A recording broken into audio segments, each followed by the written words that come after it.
Hi friends, मेरा नाम ज्योतिष खन्ना है। स्वागत है आपका फिर से स्मार्ट ओवर सिटी में। लास्ट वीडियो में हमने डोमेन नेम सिस्टम के बारे में जाना कि वो किस तरह से काम करता है, किस तरह से ब्राउजर आईपी एड्रेस को ढूंढ कर लाता है। एक बारी क्विक रिकैप कर लेते हैं ताकि आप वापस से प्रोसेस में आ जाएं, वापस से फ्लो में आ जाएं।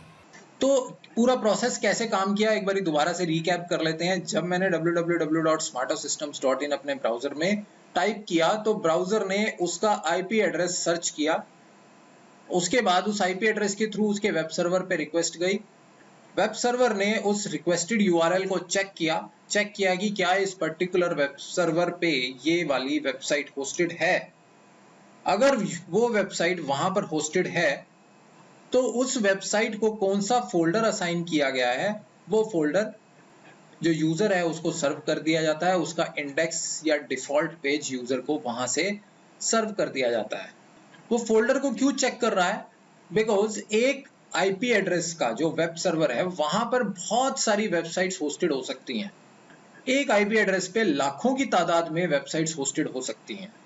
तो हर वेबसाइट को अलग अलग फोल्डर असाइन किए जाते हैं, अलग अलग डायरेक्टरी असाइन की जाती है। जिसका डाटा जिस पर्टिकुलर फोल्डर में, जिस पर्टिकुलर डायरेक्टरी में पड़ा होता है, उसका डाटा उसको नजर आ जाता है। अब सवाल ये आता है कि क्या खाली आईपी एड्रेस टाइप करने से भी वेबसाइट को रिट्रीव किया जा सकता है? क्योंकि ब्राउजर क्या कर रहा है, बैकएंड पे उसका आईपी एड्रेस निकाल रहा है। एक डोमेन जो है, डोमेन को वो डायरेक्टली नहीं खोल सकता है, उसके पीछे का वो आईपी एड्रेस निकालता है। तो इसका जवाब ये है कि हाँ, अगर एक ही वेबसाइट किसी सर्वर पर होस्टेड है, एक आईपी पर अगर एक ही वेबसाइट होस्टेड है, तो जो वेब पेज है वो डिलीवर किया जा सकता है, बशर्ते किसी तरह की कोई रेस्ट्रिक्शन ना लगी हो कि आईपी एड्रेस से डायरेक्ट रिक्वेस्ट नहीं ली जाएगी। और अगर किसी भी तरह की रेस्ट्रिक्शन लगी है तो इस चीज़ की पॉसिबिलिटी कम है। लेकिन अगर बिल्कुल ओपन सर्वर है, किसी तरह की रेस्ट्रिक्शन नहीं लगी है, तो आईपी एड्रेस से भी उस वेबसाइट को सर्व किया जा सकता है। लेकिन वेब होस्ट्स में ये चीज़ पॉसिबल नहीं होती, क्योंकि एक एक सर्वर पे मल्टीपल वेबसाइट्स, इवन लाखों की तादाद में वेबसाइट्स होस्टेड होती हैं एक एक सर्वर पे। तो जब सेम एड्रेस से बहुत सारी वेबसाइट्स होस्टेड हैं तो एक आईपी एड्रेस से उस वेबसाइट को फेच करना पॉसिबल नहीं होता। इसलिए डोमेन से रिक्वेस्ट ली जाती है और चेक किया जाता है कि ये पर्टिकुलर डोमेन किस पर्टिकुलर फोल्डर से लिंक्ड है। जिससे लिंक्ड है उस पर्टिकुलर फोल्डर को दिखा दिया जाता है। नॉर्मली इंडेक्स के नाम से पेजेस बनाए जाते हैं, index.php या index.html। इन पेजेस को प्राइमरीली सर्व किया जाता है और डॉटनेट में डिफॉल्ट .aspx फाइल्स को अक्सर सर्व किया जाता है। तो अगर लेमैन टर्म्स में हम देखें तो आईपी एड्रेस आपके फ़ोन नंबर के बराबर है। जब आप किसी दोस्त को कॉल करते हैं तो आप सिंपली उसका फ़ोन नंबर उठाते हैं, उसी तरह से आईपी एड्रेस काम करता है।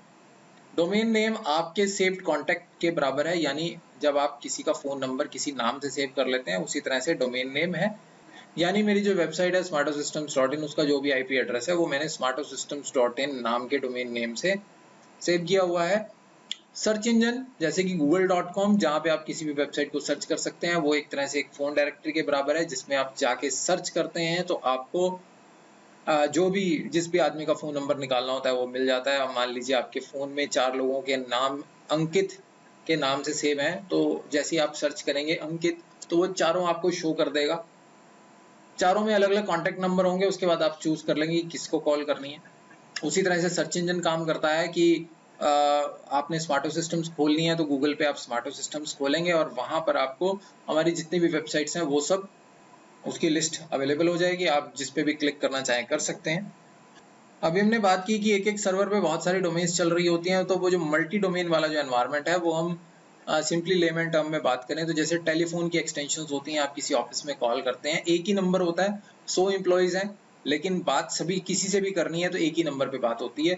वहाँ पे क्या होता है, एक्सटेंशंस अलग अलग की गई होती हैं कि फाइनेंस में बात करनी है तो आपको #1 डालना है, और टेक्निकल सपोर्ट में बात करनी है तो #2 डालना है। यानी उसके जो एक्सटेंशंस हैं वो अलग अलग होते हैं। और आपका ब्राउजर सिंपली एक डायलर के बराबर है। अगर जैसे आपने वेब रिक्वेस्ट डालनी होती है तो आप ब्राउजर खोलते हैं, फोन में आपको जब फोन डायल करना होता है तो आप सिंपली डायलर खोलते हैं, वहां पे आप नाम भी सर्च कर लेते हैं और कॉन्टैक्ट नंबर डायरेक्टली भी डायल कर लेते हैं। उसी तरह से ब्राउजर में आप डायरेक्टली आईपी एड्रेस भी डाल सकते हैं या डोमेन भी डाल सकते हैं या सर्च इंजन पर भी जा सकते हैं। अब बात कर लेते हैं कि अभी तक जो चीज़ें हमने समझी उसका टेक्निकल प्रोसेस क्या होता है। यानी एक वेबसाइट जब आप बनाने की सोचते हैं तो आपको क्या प्रोसेस फॉलो करना चाहिए। देखिए, सबसे पहले आप एक डोमेन परचेज करते हैं। डोमेन परचेज करने के बाद आपको चाहिए एक वेब होस्ट। वेब होस्ट देने वाली बहुत सारी कंपनीज हैं, आप किसी भी कंपनी से वेब होस्ट ले सकते हैं। उसी तरह से डोमेन के रीसेलर भी बहुत सारी कंपनीज हैं। सभी TLD से अलग अलग लोगों ने टाइप्स किया हुआ है, उसके बाद इन्होंने फर्दर आगे पार्टनर्स बनाए हुए हैं। ठीक है, जैसे बिगरॉक है, गोडैडी है। ये लोग अपनी डोमेन्स नहीं बनाते, डोमेन एक्चुअली एक TLD का ही होता है। जैसे .in रजिस्ट्री है तो .in रजिस्ट्री ही उसका डोमेन बेचती है, लेकिन उन्होंने आगे इनको रीसेलर बनाया हुआ है। किनको? बिगरॉक को, गोडैडी को, क्रेजी डोमेन्स को, नेमचीप को, इन सबको बनाया हुआ है। ठीक है, तो इन लोगों की वेबसाइट्स पर इन सब वेबसाइट्स पर आपको ये डोमेन सर्च करने को मिल जाती हैं। तो यहाँ ये सिंपली अब आप सोच सकते हैं कि कैसे कनेक्टेड होगा ये सब डाटा। ये सब डाटा आपका API के थ्रू कनेक्टेड है। यानी बिगरॉक की वेबसाइट अगर इस पर्टिकुलर सर्वर पे पड़ी है और उसको .in वाली रजिस्ट्री पे डोमेन की सर्च करनी है कि क्या अवेलेबल है या नहीं है, तो वो API से कनेक्टेड है। अक्सर ऐसा होता है कि एक डोमेन है, मान लीजिए abc.com, एक आदमी उसको बिगरॉक पे ढूंढ रहा है, दूसरा आदमी सेम डोमेन गोडैडी पर सेम टाइम में ढूंढ रहा है। अगर बिगरॉक वाले ने उस डोमेन को पहले खरीद लिया तो गोडैडी वाला उसको नहीं परचेज कर सकता। इन दोनों के APIs .com रजिस्ट्री से कनेक्टेड हैं। वो लाइव ट्रैकिंग करते रहते हैं कि क्या ये डोमेन अवेलेबल है, क्या ये डोमेन अवेलेबल है। अगर इसने परचेज कर लिया तो ये परचेज नहीं कर सकता। जैसे ही ये परचेज होगी, विद इन मिली सेकेंड्स वो गोडैडी पर भी सोल्ड दिखा देगा। So this is simply API। तो हम अपने प्रोसेस पे वापस आते हैं। सबसे पहले आप एक डोमेन को परचेज करते हैं। डोमेन को परचेज करने के बाद आप एक वेब होस्ट लेते हैं, यानी एक सर्वर आपने लेना है जहां पे आपकी फाइल्स होस्ट होंगी। अब यहाँ पर आपको डिसाइड करना है कि आपको विंडोज सर्वर लेना है, लाइनेक्स सर्वर लेना है, या और कोई सर्वर लेना है। डिपेंड करता है कि अब आपकी फाइल्स किस तरह की हैं, वो कौन से एनवायरनमेंट में चलेंगी। अगर आपकी जावा में आप वेबसाइट बना रहे हैं तो इन दोनों में से कोई भी सर्वर आप नहीं लेंगे, आप जावा इनेबल्ड सर्वर लेंगे। तो हमने डोमेन परचेज कर लिया। डोमेन परचेज करने के बाद वेब होस्ट परचेज कर लिया। उसके बाद अगला काम होता है इन दोनों को आपस में इंटरलिंक करना। यानी आप अपने डोमेन के कंट्रोल पैनल को खोलेंगे और डोमेन को पॉइंट करेंगे इस वेब होस्ट पर। उसके लिए आप अपने डोमेन के कंट्रोल पैनल को खोलेंगे, वहां पर आपको नेम सर्वर का ऑप्शन मिल जाएगा। नेम सर्वर या DNS, दोनों में से कोई भी आपको खोजना है। दोनों के अलग अलग यूजेस हैं, मैं अभी आपको बता देता हूँ। नेम सर्वर आपका प्राइमरी होता है और ये आपका सेकेंडरी होता है। ठीक है, तो नेम सर्वर सबसे पहले आप खोजेंगे। उसके बाद आप अपने वेब होस्ट में जाकर वेब होस्ट का नेम सर्वर चेक करेंगे कि किस नेम सर्वर को डालने पे ये वेब होस्ट पॉइंट होता है। तो अपने वेब होस्ट से आप नेम सर्वर लेंगे। वो नेम सर्वर आप अपने डोमेन कंट्रोल पैनल में डालेंगे, आपका काम हो जाएगा। ठीक है, यानी ये दोनों अब आपस में इंटरलिंक हो गए हैं। अगर आपने नेम सर्वर नहीं डालना या आपको नेम सर्वर नहीं दिखाई दे रहे, नहीं मिल रहे, आपको IP एड्रेस डालना है। IP एड्रेस डालने के लिए आप DNS में जाएंगे। DNS में जाकर आप A रिकॉर्ड डालेंगे। A रिकॉर्ड का आपको वहां पे ऑप्शन मिलेगा DNS में। आप A रिकॉर्ड में उस पर्टिकुलर होस्ट का IP एड्रेस डालेंगे। जैसे आप IP एड्रेस डालेंगे, विद इन 24 आवर्स ये जो नेम सर्वर्स हैं या जो IP एड्रेस हैं वो पॉइंट हो जाएंगे। कोई भी नेम सर्वर या IP एड्रेस पॉइंट होने में 24 घंटे तक का समय लग सकता है, क्योंकि ये इनके अपने सर्वर पे नहीं होता है। यहाँ से रिक्वेस्ट जाती है TLD के सर्वर पे और उसके बाद फिर अलग अलग ISPs के सर्वर पे भी वो डाटा सिंक होता है। It's a long process. तो अक्सर आइडल टाइम के अकॉर्डिंगली ये सर्वर इस प्रोसेस को रन करते हैं। जब इनके सर्वर पे कम लोड होता है तो वो डाटा को सिंक करते हैं, जिसकी वजह से अक्सर 24 घंटे का समय लग जाता है और कई बार हम देखते हैं कि तुरंत भी हो जाते हैं। अच्छा, यहाँ पर एक चीज और होती है। कई बार एक वेबसाइट जैसी आपने बनाई, बनाते ही किसी एक पर्टिकुलर इंटरनेट पर वो तुरंत चल जाती है और किसी दूसरे इंटरनेट पर वो तुरंत नहीं चलती है। उसका कारण यही होता है कि ISP भी अपनी कैश जनरेट करता है, वो अपने डाटा को अपडेट करता है और डाटा अपडेट होने में कई बार टाइम लगता है, समय लगता है। हमने यहाँ पर बात की थी DNS सर्वर की, मैं इसी की ही बात कर रहा हूँ ये जो ISP का जो DNS सर्वर होता है वो अपने डाटास को अपडेट करने में अक्सर टाइम लेते हैं। तो ऐसा अक्सर मैंने देखा है कि जैसे ही हम कोई नई वेबसाइट बनाते हैं तो वो आइडिया के इंटरनेट पर लेट खुलती है, जियो के इंटरनेट पे तुरंत खुल जाती है, या वैसे वर्षा भी होता है। लेकिन विद इन 24 आवर्स वो सभी पर खुलने लग जाती हैं। 24 घंटे के बाद किसी तरह की कोई प्रॉब्लम नहीं आती है।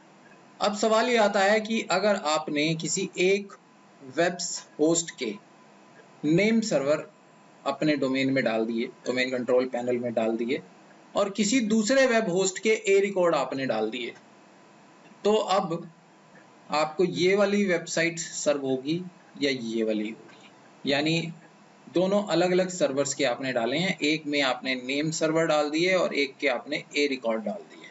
तो मैंने पहले भी बताया कि नेम सर्वर को हमेशा ज़्यादा प्रायोरिटी दी जाती है। जिस वेब सर्वर के आपने नेम सर्वर डाले हैं उसको फर्स्ट प्रायोरिटी दी जाएगी, इसको इग्नोर कर दिया जाएगा। और दूसरी चीज, अगर आपने ए रिकॉर्ड डाला है तो आपको ये नेम सर्वर हटाकर डोमेन के डिफॉल्ट नेम सर्वर डालने पड़ेंगे। अगर डोमेन के डिफॉल्ट नेम सर्वर डालेंगे तभी जाके ये ए रिकॉर्ड काम करेगा। अब यहाँ समझने वाली एक बात और है कि अगर आपने नेम सर्वर डाल दिए अपने सर्वर के और उसके बाद आपने DNS भी अपडेट करने हैं, अलग अलग डोमेन्स के लिए आपको अलग अलग IP एड्रेस डालने पड़ सकते हैं, तो आपने अगर डोमेन कंट्रोल पैनल में अपने सर्वर के नेम सर्वर डाले हुए हैं, ये ध्यान से सुनो इस बात को, तो आपका DNS डोमेन कंट्रोल पैनल पे अपडेट नहीं होगा। अब आपको अपने होस्टिंग के DNS पर रिलाय करना होगा। यानी नेम सर्वर चेंज करने का मतलब ये है कि आपके सभी के सभी रिकॉर्ड्स यहां पर शिफ्ट हो जाएंगे। और अगर आपने नेम सर्वर नहीं डाले, आप सिर्फ ए रिकॉर्ड से पॉइंट कर रहे हैं, उस केस में अगर आपको अलग अलग सब डोमेन के अलग अलग IP एड्रेस मेंटेन करने हैं या अलग अलग रिकॉर्ड्स मेंटेन करने हैं, ईमेल का अलग रिकॉर्ड मेंटेन करना है, ईमेल सर्वर आपका कोई दूसरा है, बहुत सारी फंक्शनैलिटीज होती हैं जो DNS से हम कंट्रोल करते हैं। ठीक है, सब डोमेन्स को अलग अलग फोल्डर्स पे रिडायरेक्ट कर सकते हैं, हम सब डोमेन्स को अलग अलग सर्वर्स पे रिडायरेक्ट कर सकते हैं।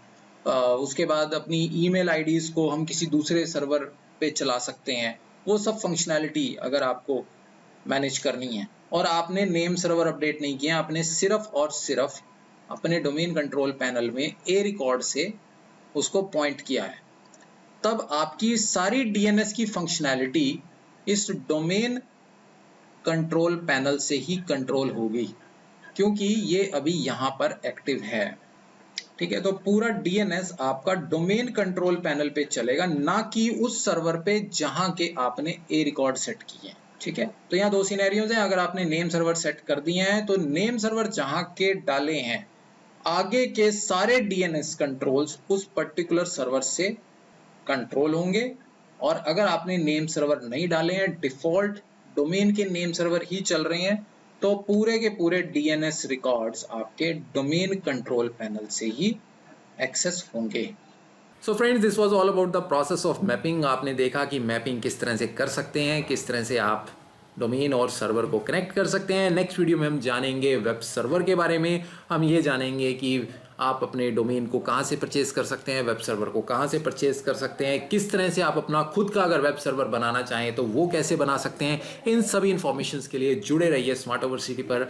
अगर आपने चैनल को सब्सक्राइब नहीं किया तो चैनल को सब्सक्राइब जरूर करते हैं। इसके अलावा अगर आपको मेरा काम पसंद आता है तो वीडियो को लाइक करें और साथ में नीचे कमेंट में मुझे बताएं कि आपको ये वीडियो कैसा लगा। इसके अलावा अगर आपके कुछ क्वेरीज हैं, कुछ क्वेश्चंस हैं, तो वो जरूर नीचे कमेंट बॉक्स में पूछें, मैं आपको उनका 100% रिप्लाई करूंगा।